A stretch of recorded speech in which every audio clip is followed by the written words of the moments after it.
Hey knitters! I don't know if you remember me because I barely remember myself. I'm Aro of Aro Knits and Purls. You can find my Ravelry, my Ko-Fi, my Instagram, my Patreon linked in the description below, as well as links to any dyers, makers, and designers that I talk about in this very long overdue episode. I'm going to treat it like I'm a brand new person because I feel like a brand new person. My name is Aro. I have been a knitter for 16 years now.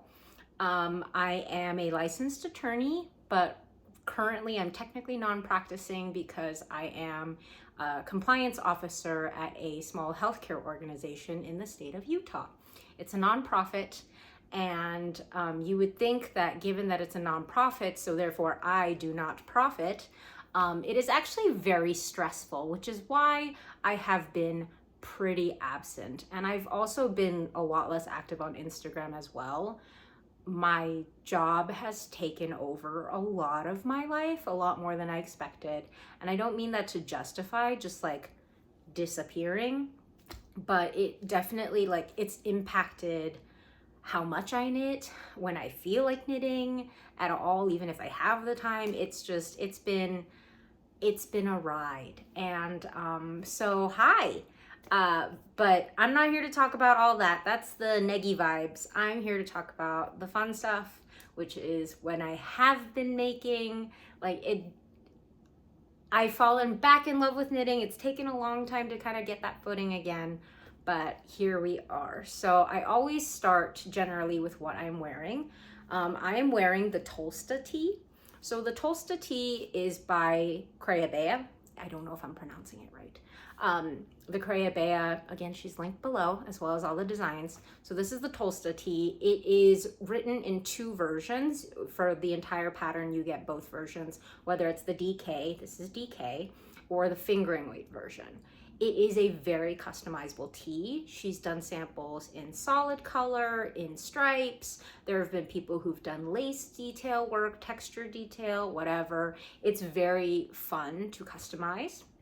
This one, the first one I did just solid, but I added these fun little sequin embellishments. I'll just get up close to you guys, up and personal. I found these just embellishments just by searching online, like sequin, embroider, sequin, accents, something like that. I just looked online for a really, really long period of time until I found ones that I liked, and I found a whole different bunch. You can see here there's some repeats, but I just really liked the idea of like a little cluster of something special to make a basic tee pop a little bit more. And I love how the colors complement each other. This is a really gorgeous, I'm trying to find the extra skein that I had. Oh yeah, here it is. This is a really gorgeous summer weight. So it's DK, like I said, but this is 65% silk and 35% linen. So this is double Fieldling. That's the name of the base, double Fieldling, in the colorway Twilight from Sunday Fibre Co. Sunday Fibre Co, Elise, she's a wonderful friend of mine, and she's a really talented dyer. And I normally don't buy from a lot of international dyers, not because I don't love and admire their work. Oh my gosh, I do. But I hate paying for shipping. Old viewers know that is my thing. I hate paying for shipping. But Elise's work, Sunday Fibre Co, is definitely worth it. If you have not shopped with her before, I highly recommend it. And I know she has a new collection coming up that looks incredible. She just released one color today, which is Monday, the something. But yeah, the new color she released today is this gorgeous pink, like bubblegum pink, and I am so mad at her because I have been in a hot pink mood. So it was kind of an attack from the early AM on, because she got me. But yeah, like I said, this is the base. I really liked working with this yarn. I've been really attracted to summer fibers lately. This was an impulse cast on. This wasn't a test. Like, this has been out for some time, but I decided to do it on a whim, mainly because Sterling got a new job, so we decided on an impulse to celebrate by taking a trip to San Diego. And I needed a new knit. I needed a new summer knit to wear. because the weather was just amazing there. So I cast this on. It was so quick, like 4 or 5 days max, because it's, you know, DK, and it's a thicker gauge, and the needles are pretty decent size, so you move through it really quickly. And admittedly, if you're a new viewer, hi, I tend to be on the faster side of knitting when I do get to knit, like I said, but at my normal pace, yes, I tend to be pretty fast compared to the average, I think. So it was a quick project that I was able to do in 4 or 5 days. I will say, I turned 30 in 2023, and there is a discernible difference in my knitting speed from 27 to 30. There's huge difference. Like, I need to take a break, I need to stretch. Like, I feel it if I knit too much during the day. It is very palpable. So for you 20 somethings who don't think that this will ever happen to you, please know that I also used to think that. I also did not understand when people talked about needing to take a break for their hands and their wrists, but now I do. So all that to say, time comes for us all. But I loved this so much that I actually looked through my old basket of cakes that, like, I have this really bad habit of caking up yarn when I have like an idea, but then not actually using it. So in my giant box of cakes, I found some of this yarn. This is Madtosh wool plus cotton, or cotton plus wool. It's 50% cotton, 50% merino, and I just had it lying around. So I did another Tolsta tee, but I did this really cute little eyelet. Wow, the color blocking here looks like really obvious, but it doesn't look obvious like in normal light. I'm just gonna leave it. So like I said, it's highly customizable, the Tolsta tee. I decided to add a lace element to this one, and this one I thought was fun because I did gradations in terms of like the thickness between the lace. I hope you guys can see that. I just thought it was a little bit different, and I just really like the look. Is there anything else I have to say? I just really like it. I think it's really cute. I think it's somewhat modern because the lace itself is pretty old-fashioned. And if you want to replicate this lace on the Tolsta tee, I had to do a little bit of figuring out like how I wanted the placement of them, because I wanted them to be pretty equidistant. So it took a little bit of math, but I'm really bad at math, I'll just say, but if you can like count stitches and divide, like take a calculator and divide, it's pretty easy to figure out how to do it. So yeah, and if you want this exact lace eyelet, I could do it just by looking at it, but if you are newer to knitting or are not comfortable with the kind of eyelet shape that you need to make, if you Google cloverleaf eyelet knitting pattern or knitting stitch, cloverleaf eyelet, it will give you like a 3 instead of the 4. Let me try to show you. It'll give you 3 instead of the 4, right? But if you just repeat the first row to make that 4th one, you can easily it's the same thing as this. But I really like it. It's a little bit heavy because it's still a little bit damp from blocking. I should have waited until it was fully dry for you guys, but I really didn't want to delay this video any longer. Yeah.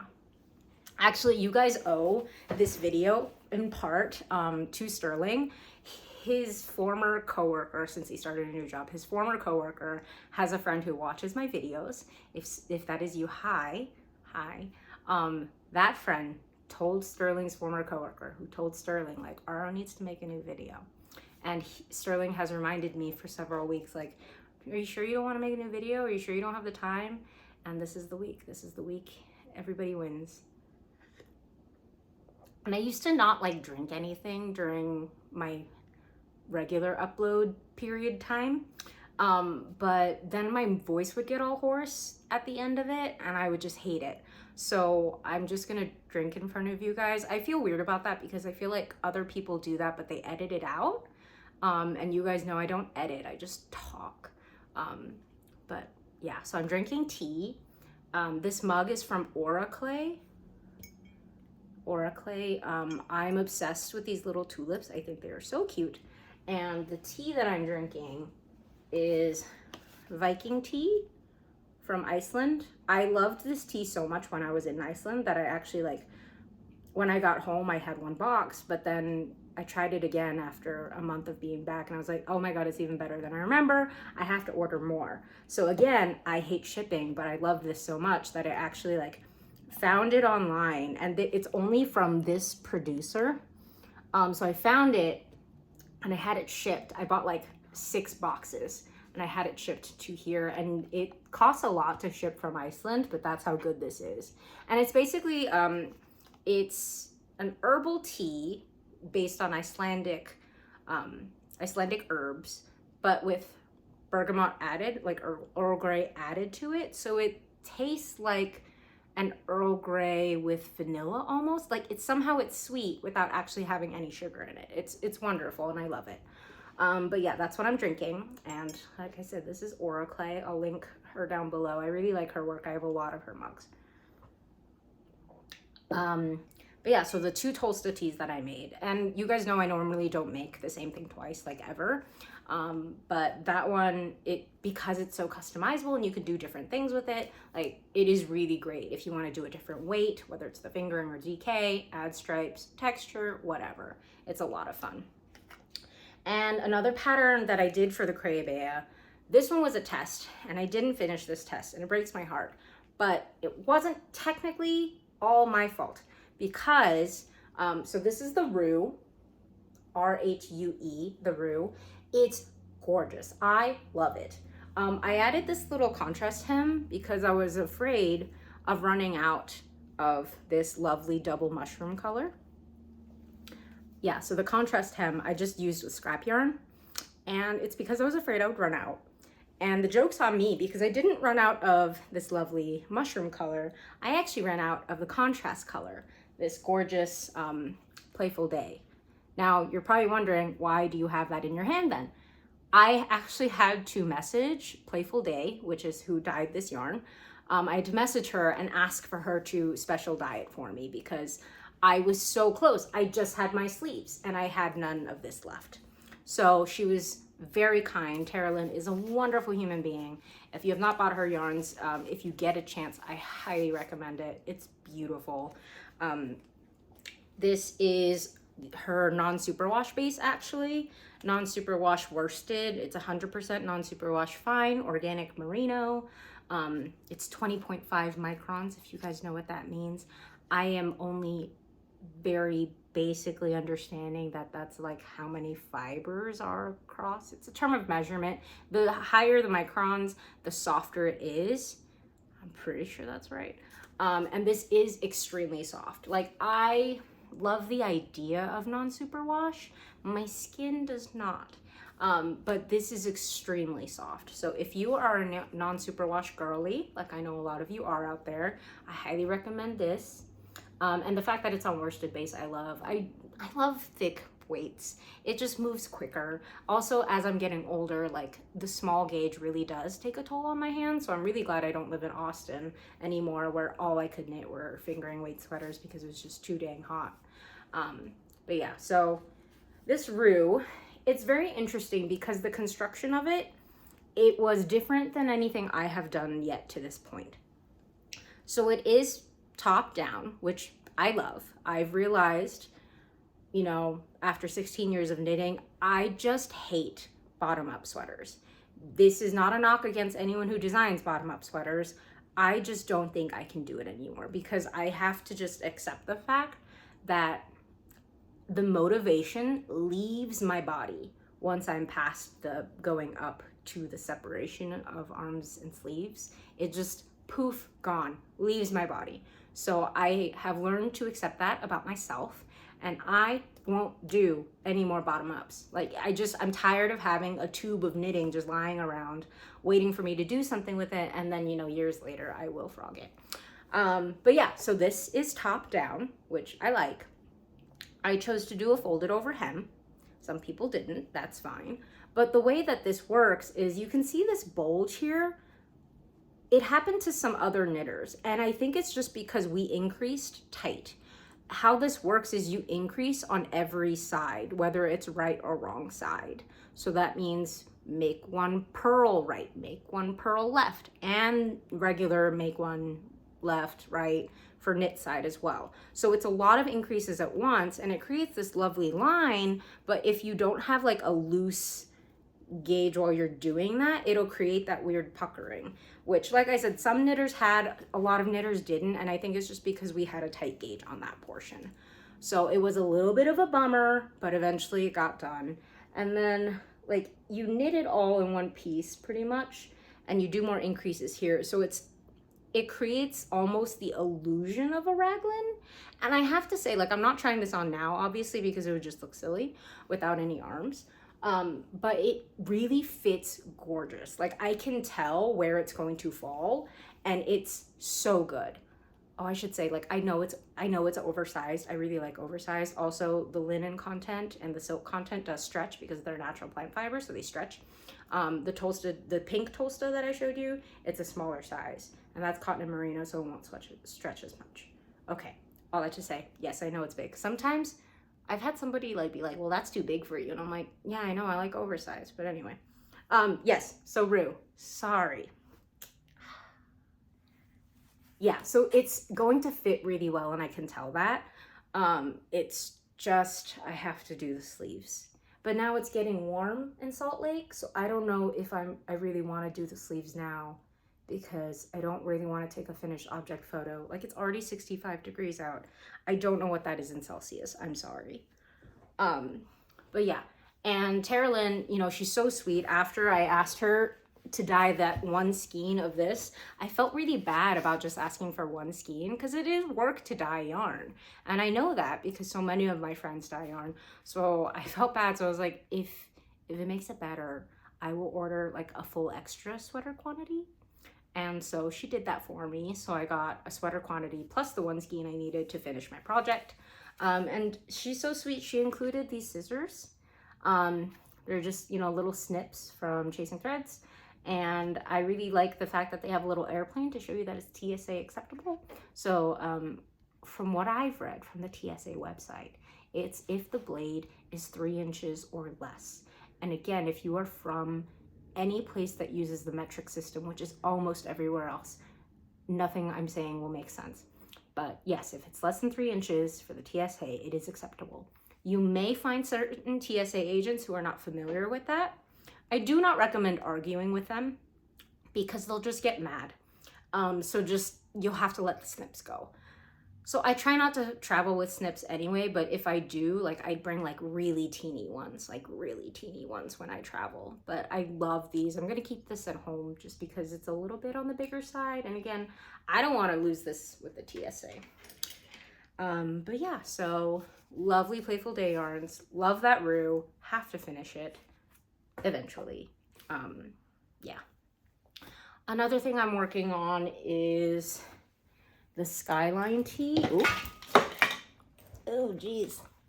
And you will hear that clattering because right now I have it on this little wristlet.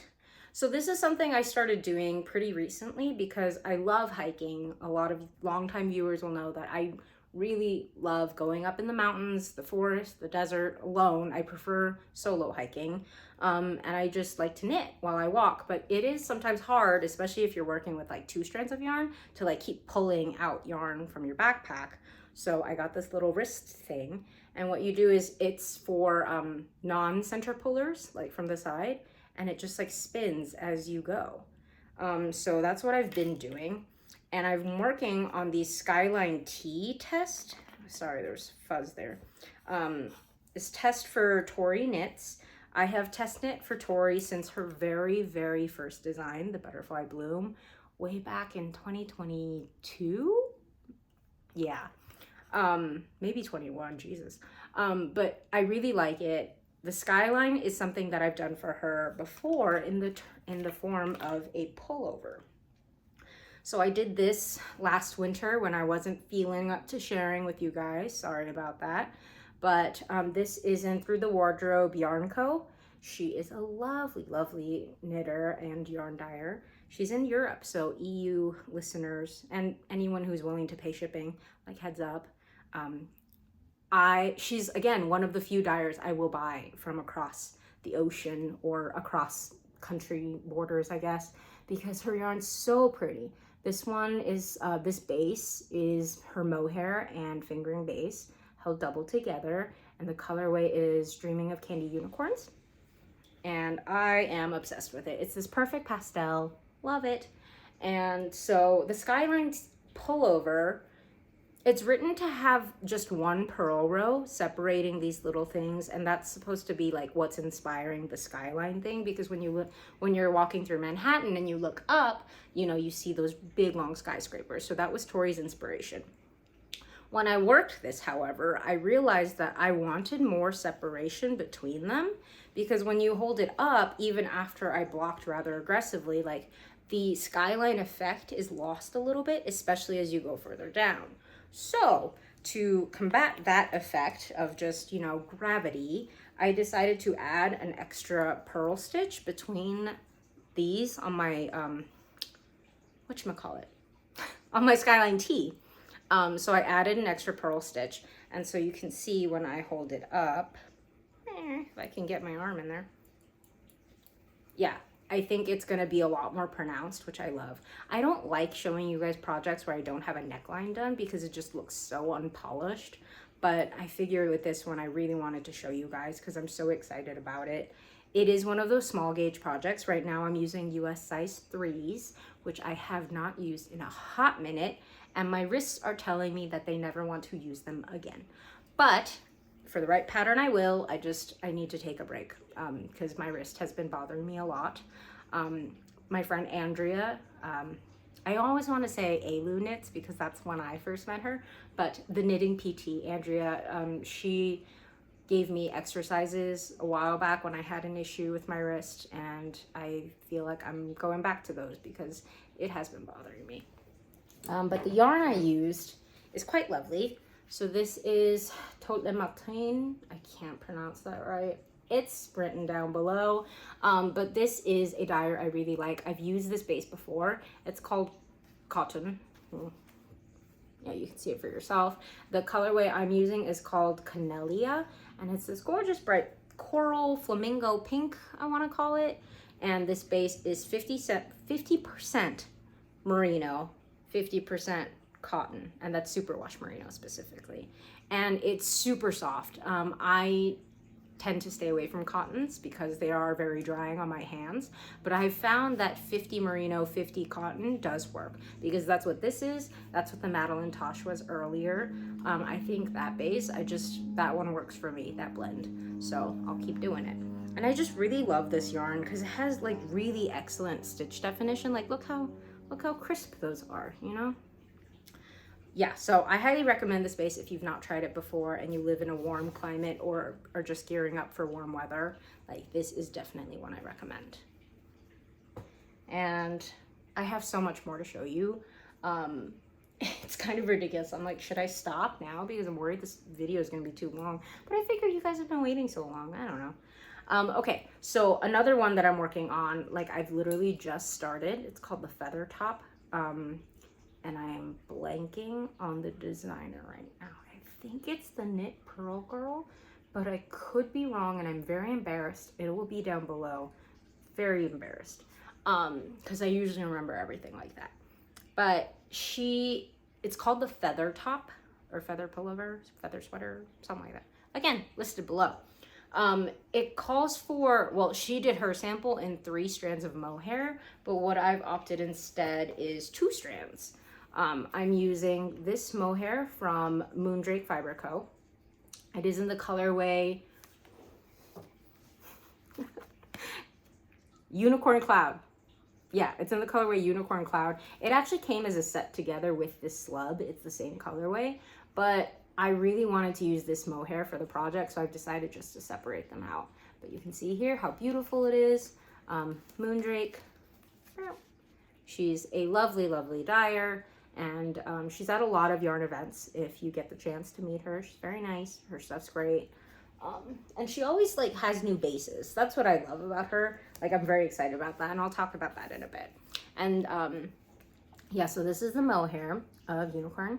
And it's everything that I like, that pastel pink, pastel blue, pastel everything, and held with this mint. So this is actually one of her new bases called Feather. It is 53% super blue BL. BL. Blue-faced luster? Usually it's BFO. Maybe it's a spelling error. I'm gonna leave that for a second. And then 34% silk and 13% cashmere. So it is a lace weight because it's 438 yards per 50 grams. But it has such a thick halo that I think it will be pretty equal to 2 strands of mohair. I found that with a lot of like what I call suris, like just non-mohairs, they do tend to be thicker because of the type of halo that it has. So held together, these two make this. And like, I don't think you can see in this light. I didn't want like the sun blasting in my face, so I have the blinds up right now. And I see I have this really fun little white spot just messing around on my face. But in the light, in the natural light, you can see the little white peeking through and little pink spots peeking through. So I'm hoping that the next time I record, I will pick a better time of day so you guys can really see this. It's really pretty. And you'll notice like this is a lot darker than this, but what I always say is working with mohair is a lot like working with water in a watercolor. Like the more you add of mohair, it will not muddle. Muddle has such a negative connotation, but it softens, especially if you use a lighter mohair, it'll soften. So this is called Hisui, which is a pretty strong minty green. And with this unicorn, it softens up into something really lovely that I love. Yeah, so that's what I'm working on, Feather Top. I will make sure I'm giving you the right name and designer in the description below. Another base that she's rolling out, and I'm so excited about this, it's a mohair. You guys know I love mohair. A lot of people can't stand the touch, and if so, I'm very sorry if you are one of them, because I talk about mohair a lot, because I love it.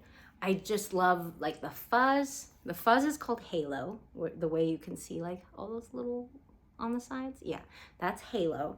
And I particularly love the sheen because Suri in general has silk content. It does have silk content, often the same amount as mohair, but it's less shiny. Like there's a shine. Let me find a Suri. So Suri, it's a lot more matte and it doesn't have the same kind of shine that this does. Like here you can see there's a core of bright light that catches, right? So that's what I mean when mohair has more shine. And this base especially is what I'm excited about because this is 60% mohair, 40% silk. A lot of yarn bases for mohair have switched to less and less silk, so you lose this kind of shine. But Moondrake has brought it back and I'm obsessed. I love this shine. This colorway is called Electric Candyland and it's just so beautiful. I'm obsessed. I really like how it's both pastel, but still like a muted pink. Like obviously here it's brighter, but if you look at the tail end, it's actually quite muted, kind of like a desert sunset when it's getting towards the end. Does that make sense to you guys? I don't know if you guys go to the desert very often. If not, I highly recommend it in Utah. But I showed you this Suri because I wanted to compare it to this. So, oh my God, I didn't even tell you guys. At the end of this video, oh my gosh, Aro! At the end of this video, there's gonna be a clip of Camellia Fiber Company's studio. I was lucky enough to go to a work conference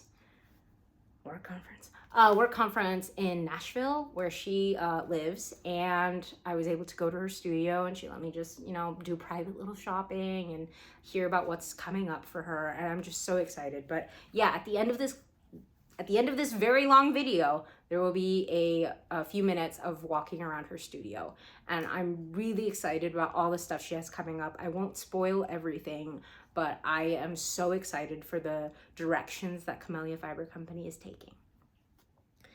So this colorway that I showed you when I was comparing the Surrey and mohair is actually called Love Camellia. It's named after her brand, and it's really beautiful. It's on a pale pink base with these bright pink speckling, and this is the mohair version. So what she was telling me is that often she finds it difficult to sell these online because she worries that people will think they're too different than photos, because obviously this pink base is lighter than this pink base, right? Just, you know, it's objectively true, but that's because of the process. So what she does is she does the pale pink base, but then she does the pink speckling, the dark pink speckling, and she washes them again. Sometimes it will absorb more pink because of the way she speckles. If she speckles a little bit more versus the last batch, whatever, like it can be inconsistent in her opinion. And she's such a lovely person. She cares so much about what she does and making sure everybody's happy, that she's a perfectionist. And I really appreciate that about her. But anyway, so she feels like it's not accurate every single time, and she wants people to not be disappointed. So what I recommended, and I think what she's going to do, is she's going to make Love Camellia in-person event only colorway, and that way, you know, it encourages you guys to go to her trunk shows, go to the conventions where she's vending. Hint hint, Flock. Flock is in Seattle in August. I will be there. A lot of my friends will be there. Moondrake will be there. Camellia Fiber Co will be there. So many people. It's gonna be a lot of fun, you guys. It's gonna be a lot of fun. I'll talk about more of that as it gets closer, but I am so excited. Anyway, yeah, so this will probably be an event exclusive colorway. And I highly recommend you guys get some because it is gorgeous. Like, I really like it. If you are a pink girly like I am, can't recommend it enough. And yes, you'll notice I just throw yarn all over the place. Like I have no alternative. Another base that I wanted to talk about is som. So som I've talked about before, but again, it's been a while. Som means cotton in Korean. She's also Korean. We have that in common. And I have two bases, or she has two bases. One is som DK weight, and one is som Aran weight. So this colorway is Rainbow Sprinkles. If you guys have been around with me for a while, you will know that this is one of my favorite colorways of all time. I use this every year, and every year I get more and more obsessed with it because it's so good. And she tends to bring it back only for special events like conventions, but also every June for Pride Month. She has told me, confirmed from the source, she's bringing it back this June. So please keep an eye out for Camellia Fiber Company Rainbow Sprinkles. It's so good, so good. Also, she does donate some of the proceeds of this yarn to LGBTQ charities, which I, you know, love that she does that.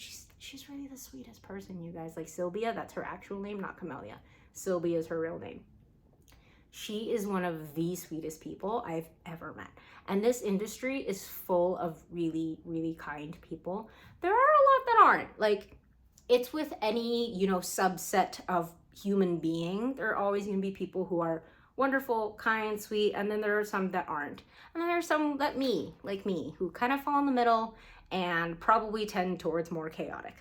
But anyway, and Som DK, oh, I should tell you the content. So on Aran weight, it's 51% baby alpaca, 9% merino, and 40% Pima cotton. I think that's important because the cotton content makes it a little bit less warm than it could be than if it was like 100% baby alpaca or 50-50 baby alpaca merino, right? So the cotton just lightens it up a little bit, and it has this chainette structure, so it does stay more lightweight. So this is Aran weight. It's 109 yards per skein, and you'll notice because this has a higher baby alpaca content than this. This is 42% baby alpaca, 8% merino, 50% cotton. So more cotton, less baby alpaca, and just a tiny bit less merino, but that's so negligible. It's 1% different. I don't really count that. But the difference in the cotton and baby alpaca ratio is that this has more of a shine.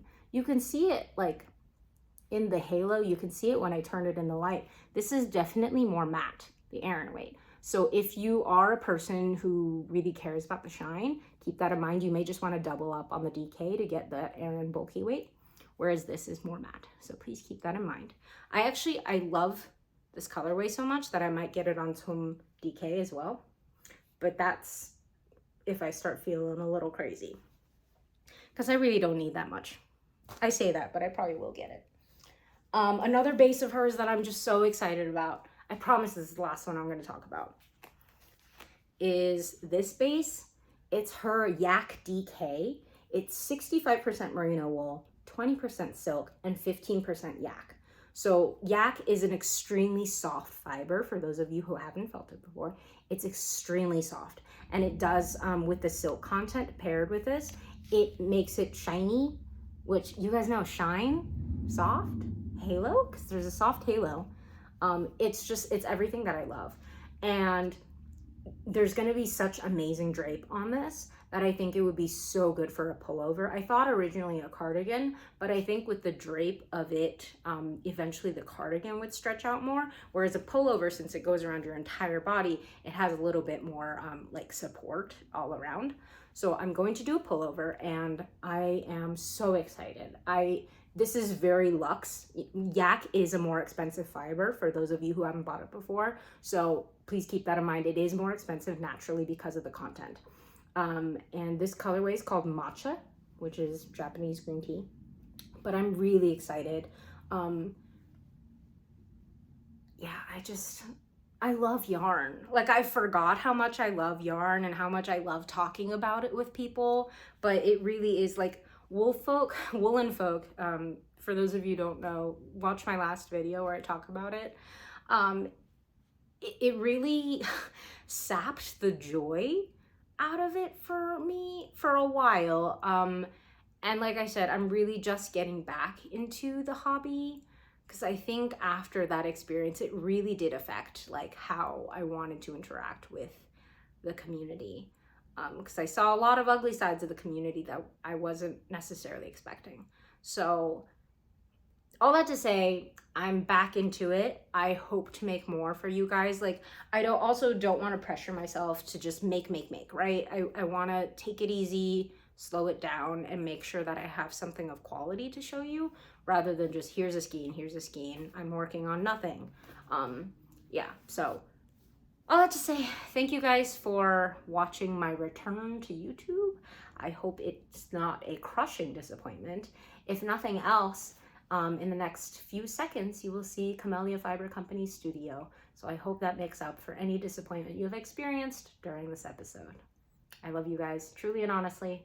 Sorry it took so long. Bye. This is, if you can't tell by the many, many, many labels, the studio of my friend Sylvia of Camellia Fiber Company. I have worked with her yarns for several years now that I think about it.